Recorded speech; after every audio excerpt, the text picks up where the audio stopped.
Ladies and gentlemen, welcome back to the channel. Hope you are doing well. It's been a long time since I've done a review, but I thought I would give my thoughts and my feelings on these Hoka One One Mach 4 running shoes. Okay, 3, 2, 1, feet together, jump, yes.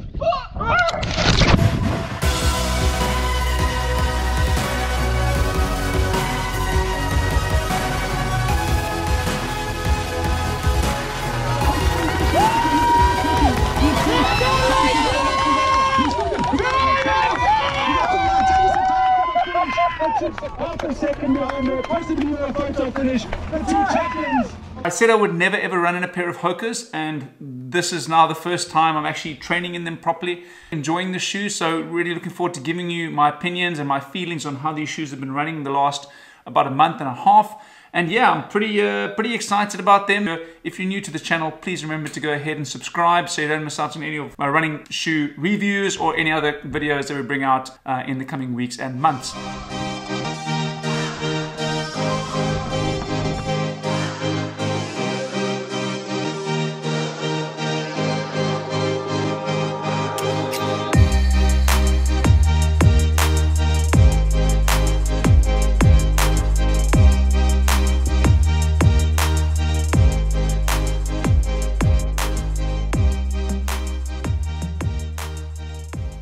Okay, so what I'll do is I'll head on straight to where I got these shoes and why I got these shoes. I picked them up at Woest Running Sport, so if you want to go and have a look here, they're my new running shoe sponsor. Video up on this side or this side, I can never really remember which side it is. Yeah, as I said, I would never run in Hoka shoes. That was really not my plan. I really find Hoka shoes kind of more like old school people's shoes, if that makes any sense.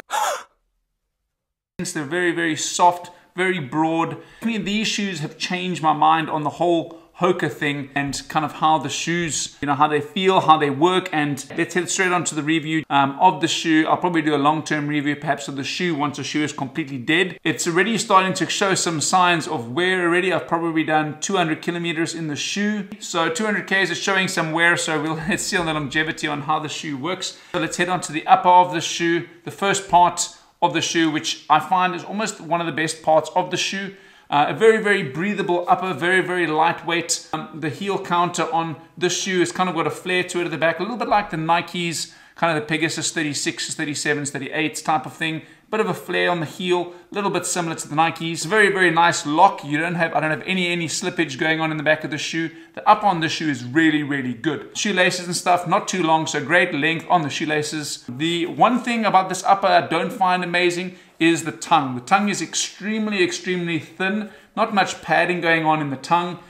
So definitely, it's also quite a high tongue. I feel it kind of cuts into the top of my foot here a little bit, so Hoka would be great if they put a little bit more padding in this upper here. Make the shoe a little bit heavier. It's not the end of the world. It'll definitely help with the padding, especially in the tongue of the shoe. The colorway of the shoe, I really, really do like it. Hoka's colorways in the last few years haven't been my favorite, so this is definitely a great color. Look, it reminds me of Shrek a little bit. If anyone's seen the movie Shrek, this color definitely reminds me of Shrek. Maybe Shrek's a tiny bit darker green, but it's definitely kind of this is like kind of a lime green. Definitely liking the colorway of the shoe. I do like how Hoka has on their shoes. They kind of have their weights and the sizes and certain things and stuff, so they have a lot of information. I'm not sure 100% what all that information is on the shoe, but obviously it's got to do with weighting and size and fit and those types of things.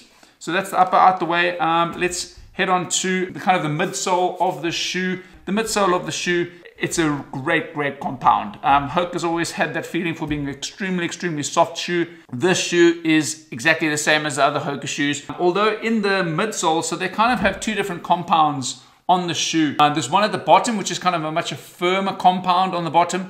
I'm not sure everyone needs to know all the exact compound names, but kind of the compound at the bottom is quite soft on the shoe, and there's a firmer section of obviously ProFly foam, that the new foam that Hoka has, they've put into just above the sole of the shoe, and yeah, definitely makes the shoe a little bit softer as well, with kind of a firmer ride on the bottom. So the ride on the shoe is really, really good.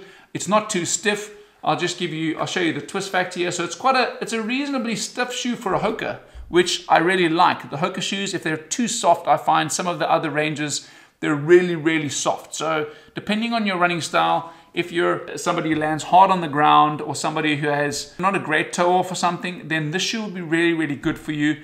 Somebody who's hard on their feet, kind of the Hokas are definitely good for people like that. It's great. I think most of the Hokas are, I might be wrong, somewhere in the region of 4 to 5 mil drop. Some of them almost a 0 mil drop. So the heel to toe on the shoe you've got to be careful with. The Nikes and some of the other shoes have got normally 8 to 10 mil, some of them even more than a 10 mil. So this is a very lower heel to toe drop, which means it's going to put you more on your calves, give your calves quite a bit more of a workout. So you've got to be careful with that. Also your Achilles when you transition into Hokas. So if you're trying Hokas out, make sure you don't run in them every single day. It definitely takes some time to get used to the shoe, and you definitely have to transition slowly from other shoes into Hokas.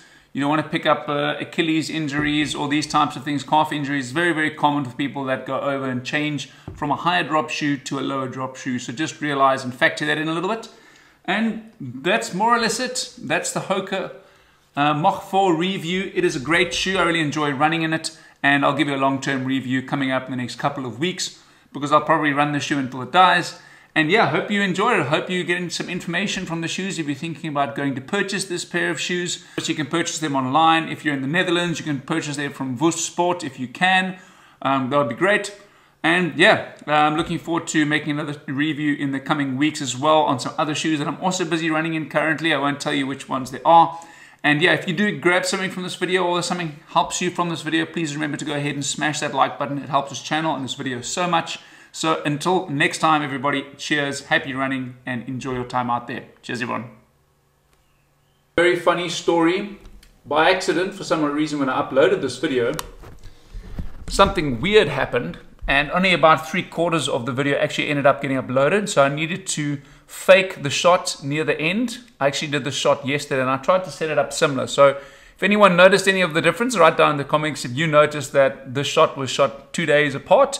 The lighting's a bit down. It is dark today, a bit dark today. Yesterday was a bit sunny, but you got to do what you got to do. Sometimes things happen. I have learned next time I will go ahead and make double sure that the video is actually uploaded before deleting. Note to self.